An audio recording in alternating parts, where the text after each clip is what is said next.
Our second speaker this morning is Danny Ryan from Goddard, and he's going to speak about SunPy, which is AstroPy for solar physicists. That's right. Sounds like this. All right, great. Yes, thanks. So for those who I haven't yet spoken to this week, my name is Danny Ryan. I am a solar physicist at Goddard Space Flight Center, just outside Washington, D.C. But I am also a SunPy developer. And so I'm here to tell you about that, which, as Brigitte said, is basically the solar physics equivalent to AstroPy.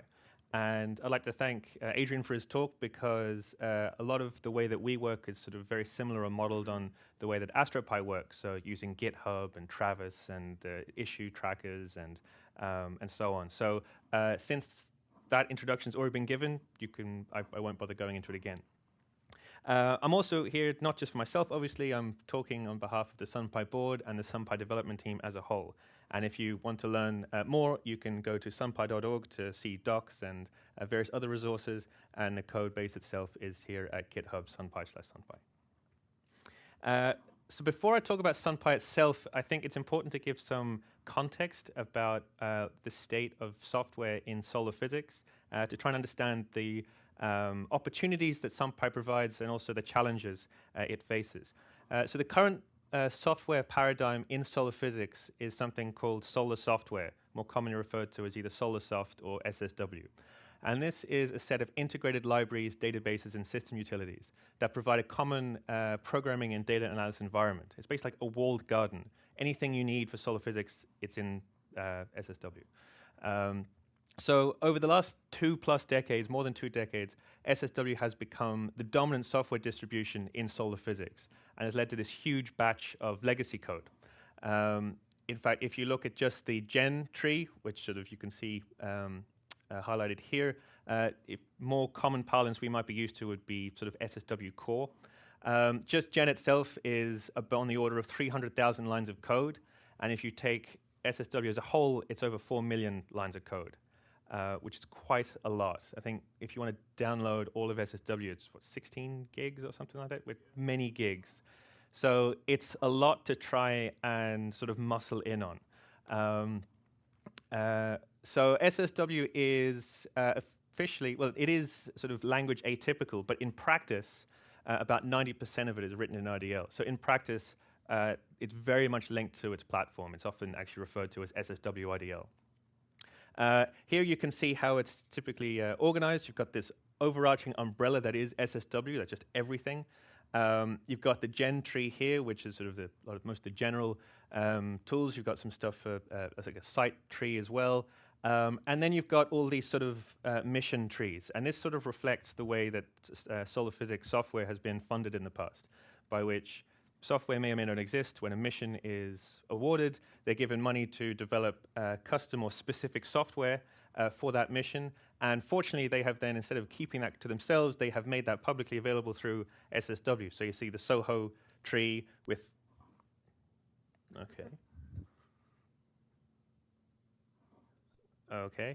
right, be aware of that. So the Soho mission, and got all the different instruments on board of that, and all the software that goes with that. So the point is, it's a big beast. I just wanted to go through some of the pros and cons of SSW. I'm standing up here, I'm going to be advocating for SunPy, so obviously you can guess that I'm going to come down on that side of the argument. But there are certainly pros to SSW and IDL as well, so I want to be fair to both. And I want you to think of as the pros as challenges for SunPy and the cons as opportunities to sort of learn from the mistakes of the past. So a big advantage of SSW and IDL is that IDL is the most commonly used language within solar physics. Adrian showed that graph where Python in astronomy has sort of superseded IDL in other languages. I think that's still not the case in solar physics. IDL is still a lingua franca, and Python is this sort of weird new upstart thing that people sometimes consider with a bit of suspicion. Sometimes. However, the downside of IDL, although it's the lingua franca, it's not commonly used in a lot of other fields, and it's often not even taught to students. And so it's common, not across the board, but it is common to have to teach students from scratch. SSW is free, which is terrific. Like I said, very thankful for all those missions for making this software available. But that's somewhat mitigated by the fact that RDL is very much not free. The licenses for RDL can be very expensive. I have a colleague in particular who went trying to promote solar physics in India and Nepal and found in one case in particular he remembered that one license was a huge chunk of the department's annual budget. So they were really interested in doing solar physics, but it just wasn't economically viable.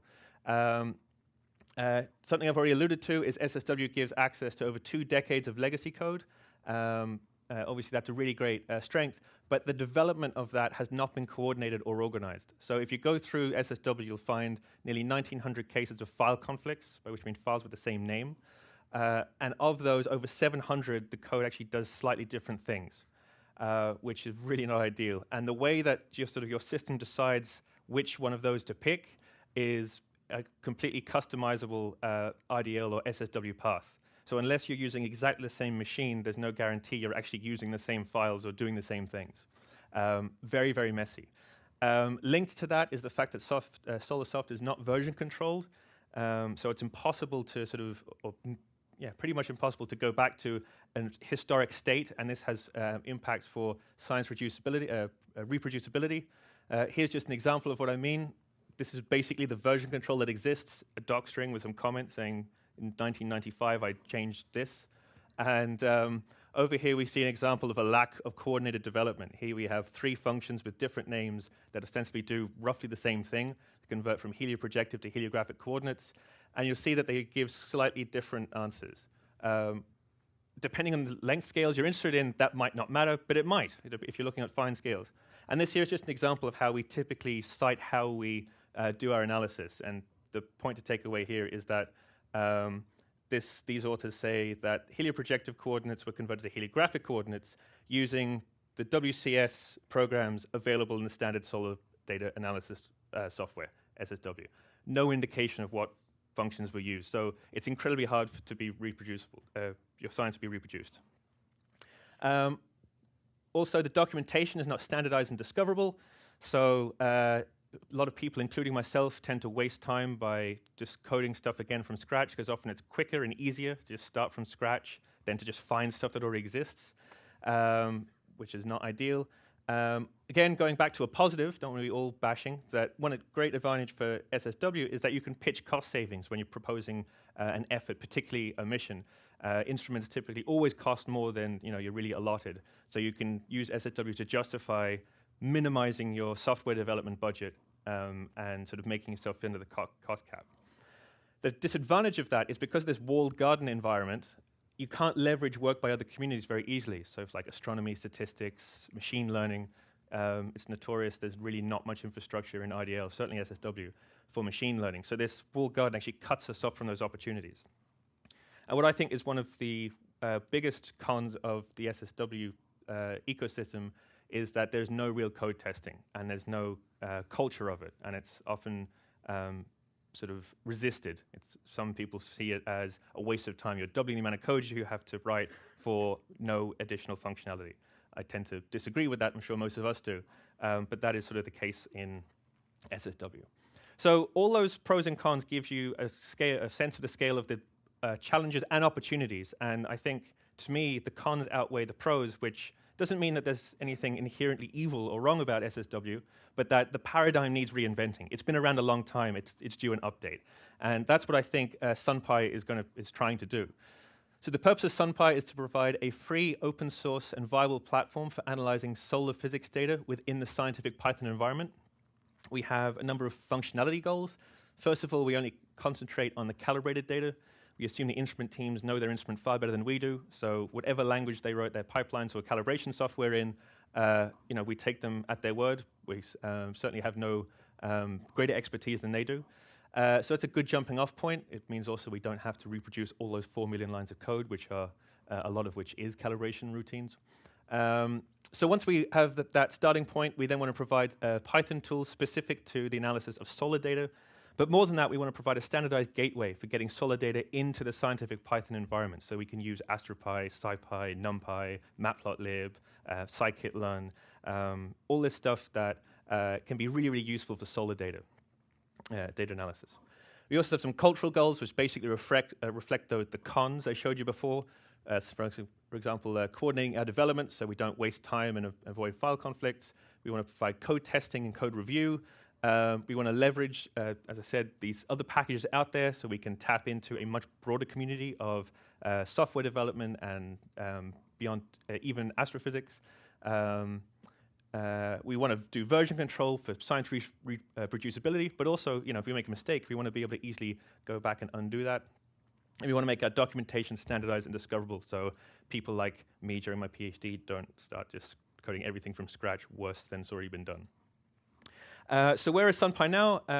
The project started in early 2011, so we're now 7 years old, which is great. The code base is now on the order of 30,000 lines of code, so literally a order of magnitude less than the gen tree of SSW. So as Carl said, less is better when it comes to lines of code. We have so far 90 unique contributors. Of course, not all of those are regular contributors, but nonetheless, that's quite a high number for us. Although it still represents quite a small fraction of the overall science or solar physics community. So there's still work to do. Speaking of work to do, we have 187 open issues and 22 outstanding pull requests, so still definitely work to do. Having said that, I think we've made great progress. We've recently released SunPy 0.9, so congrats to Stuart, who is here, and various other people who aren't, who really worked hard to get that out before this meeting. And the next one is the big one. Next one is going to be 1.0, so we're finally going to move from an official beta state and lock down our API a bit more and become one of the big boys. We'll have a 1, at least, in front of our version. So this here is just a quick slide on the SunPy organization. It sort of reflects some of the structure that Adrian was talking about. Sort of at the top, I suppose, although I'm not sure we kind of like that sort of hierarchical ideas. But nonetheless, we have a SunPy board, which sounds similar, but maybe not quite the same as the coordination committee for AstroPy. It's a 10-person board. They don't dictate, but they guide the SunPy development by voting on SunPy enhancement proposals, or SEPs. These are sort of equivalent to the APEs for AstroPy. And anyone can propose one of these, but just the board get to vote. And you see the members here. I think Monica and Stuart are the only members of the board here. So if you're interested in that guidance, you can talk to those guys. Stuart's currently a lead developer. We have Nabil, who's a release manager.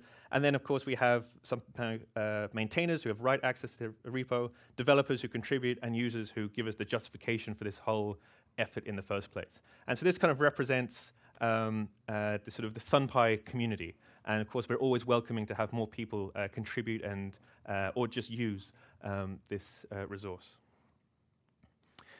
So I will talk now a bit about SunPy itself, the code structure. I think it could be divided roughly into 2 different halves.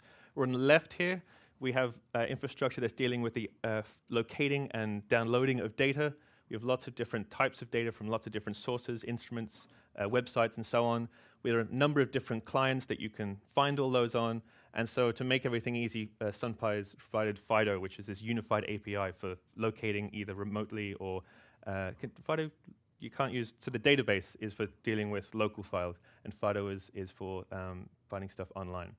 On this side here, we have data objects. We have 2 principal data objects. One is map for 2D images, specifically 2D, and time series for 1D time series, but multiple columns. The plan was to have sort of this sort of ND data parent object for everything, but that currently doesn't exist. I'll come back to that. Spoiler alert, I will be mentioning NDCube again. I think that should really slot, or something like it could slot in here. And then also we have, of course, some subclasses which either instrument-specific or, in the case of maps, some things that allow us to move beyond just a 2D into a 3D or quasi-3D environment. We also had a spectrum object, but that was incomplete, to be kind. So it's been moved out to this radio spectra affiliated package, where further development will take place. So generic map, I'll quickly just go through some more details. As I said, it's for 2D images. It provides this or standard interface for dealing with coordinate-aware images, so that we can deal with things like from AIA or other images like HMI and so on in a sort of standardized way. All these instruments have their own quirks. It has some really nice plotting functionality. You can see an example of the output of that, where as well as just plotting it with a color map, we have a routine that can find this, the limb of the sun, obviously plot a grid over that based on the coordinates. And we also have some neat functions that help with the actual data analysis, the number crunching. So resampling the data, rotating it, cropping it using submap, or sort of changing your resolution using superpixel and so on. And like I said, we also had instrument-specific subclasses that hold data prepping routines and so on. I'll skip on. Well, I'll just quickly say, as well as that, we have MapCube and composite map. These are, again, basically container objects to sort of make movies or make composite images from multiple maps. Here we have generic time series. It's basically a wrap around pandas. I think Alex, who is here, developed this. Was it part of a Google Summer Code, or is he here? There we go, yeah. So very, very thankful to that. I think this is a great improvement on what we had before, which was a light curve object. That's now gone and replaced by this. It's effectively a wrapper around pandas, so we get all that great functionality like resampling. And it allows us to hold data from multiple sources or multiple instruments because it's a tabular data structure. As well as the stuff we get from pandas, we have various other methods like for truncating, extracting single columns, and so on. Also plotting. You can see an example of a flare, a relatively large flare, exhibited here as a time series. But the thing that I really liked about this object is that we have this sort of powerful metadata container object. When you have, because time series data can be quite complicated, coming from different periods, different files, different instruments, you end up with this whole mishmash or zoo of metadata. And so what this does is it handles or it holds all those sets of metadata as dictionaries, and then it identifies or knows how to keep track of what parts of the time series each metadata dictionary corresponds to. So if you truncate or slice the time series, it can follow that through and make sure it discards metadata that's no longer included in the new time series and give this sort of output. This is sort of the representation of the time range. Each row represents a different dictionary. The time range, the columns it corresponds to, and then even like the values of the keys in here. So I think that's incredibly useful because metadata handling can be an absolute pain.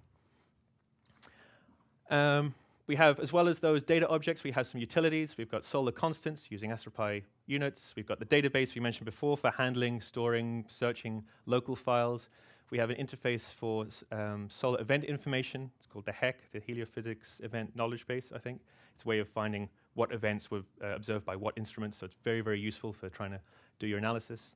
We've got coordinate transformations, FIDO I mentioned before, and also, this is kind of cool. Last year we had this huge event, like the solar eclipse, like in America. So the Great American Eclipse, I think they called it. So there's this, someone like that. So there's this Jupyter notebook that allows you to input the images that you took with your own camera, and you can combine that with images from AIA, and you can put the coordinate grids and rotate as you like. So that's a really kind of neat way to feel very much connected to solar physics from your own experience of the eclipse through SunPy. So just a couple slides left, and then hopefully, according to my clock, we have time for questions, but I'll let Brigitte overrule me on that if that's not the case. So we have a few affiliated packages, like with AstroPy. I will just quickly mention again, coming back as I promised, NDCube, which I'm sort of the lead on. I know yesterday it was at the end of the day, and it's hard to remember with so many lightning talks, but I did talk about this yesterday, and so I'll very, very quickly just remind you what it is. So NDCube is this package for handling ND data arrays, which are described by sets of WCS transformations.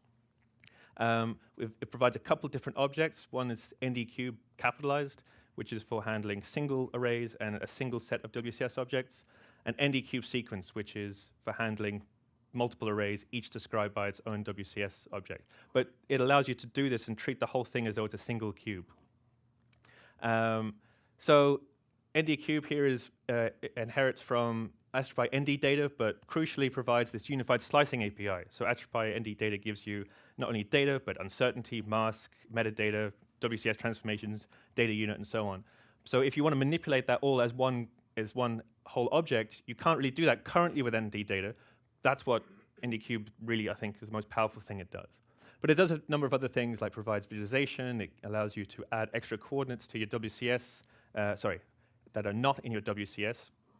For example, like a scientist might want to put tags or flags on pixels in some way that might not be good for a mask. It might be a complicated WCS that doesn't include everything that really should be in there, or whatever. So I think the last couple points I want to make about it are, first of all, that these are ideal because they're general and because they're minimalist. They're ideal for parent classing. So I think one thing would be good to refactor SunPy map, but there might be objects in AstroPy that could be refactored using NDCube. And that's because the decision was made at the very beginning for it to be non-solar specific. So I'm sure that there have to be lots of applications for this across astronomy, because it's just ND data and coordinate transformations, that's it. Or that's all you need. You can add other stuff, of course, if you want to. So I'd encourage anyone who's interested in this and interested in discussing it, learning more about it, please come to the unconference session that I've proposed. I have some a Jupyter notebook to show you how it works in practice, and I'd love to get more feedback and ideas about how this can be maximized for the greatest number of people. So I'll just wrap up by putting up the links for the SunPy and NDCube guide and docs, and I'm happy to take questions if we have time. So thanks very much.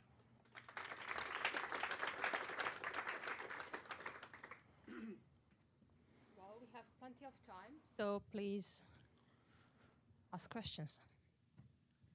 So you mentioned that NDCube is not solar specific, and I'm wondering how solar specific some of the other things you mentioned, like the time series or the mapping, is. That's a really good question. I mean, a lot of it is actually general in both of them, but I mean, Stuart would be like an expert in map, at least, and Alex would be the person to talk to about time series. I mean, how specific would you say? I mean, it sort of assumes solar coordinate transformations, right? Map is pretty solar specific for the most part, but it is all based on general AstroPy tools with WCS and coordinates and stuff. So you probably could pass a 2D Astro image into it. You might just run into some weird edges in different places.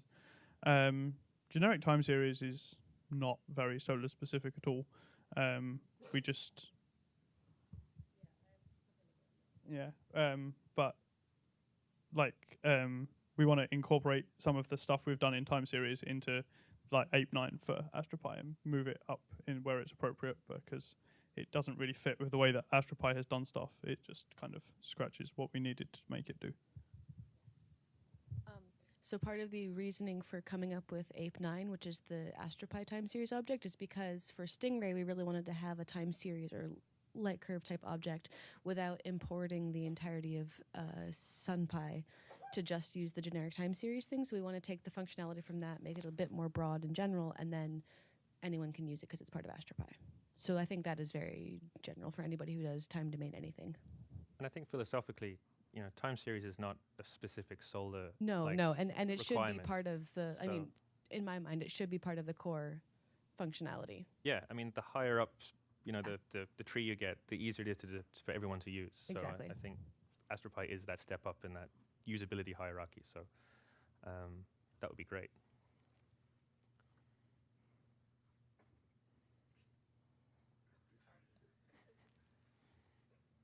So I'm just curious. I was looking at your sort of key numbers you showed, you know, the number of contributors and issues and everything.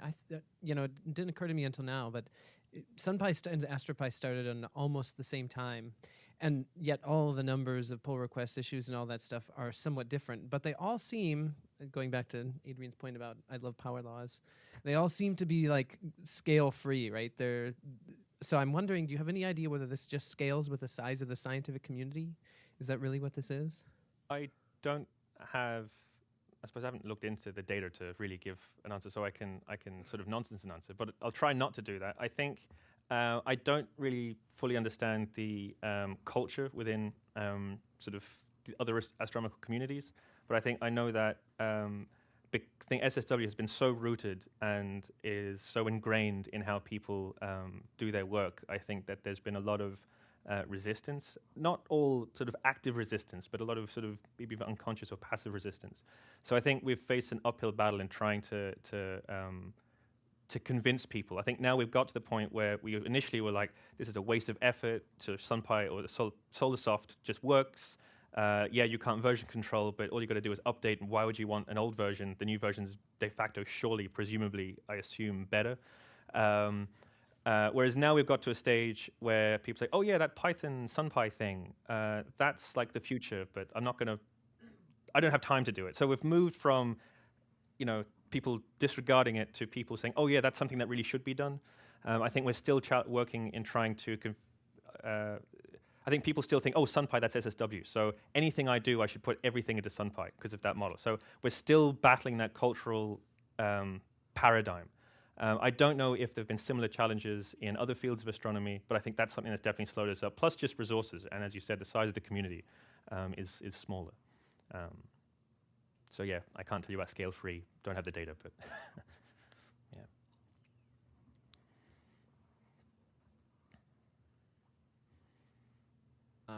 Does NDCube work with HealPix sky maps? It hasn't been designed to, and I have never tried. I won't say it definitely doesn't, but we've never tried to do that at this point. So, telling me more about that and exploring how we could do that and how difficult that would be a great contribution to, again, opening my mind and other people's minds to what are the needs of other communities. Yeah, I was thinking of doing an unconference session on HealPix, but there is some overlap with NDCube, so maybe we could talk about that at your session. That would be terrific, yeah.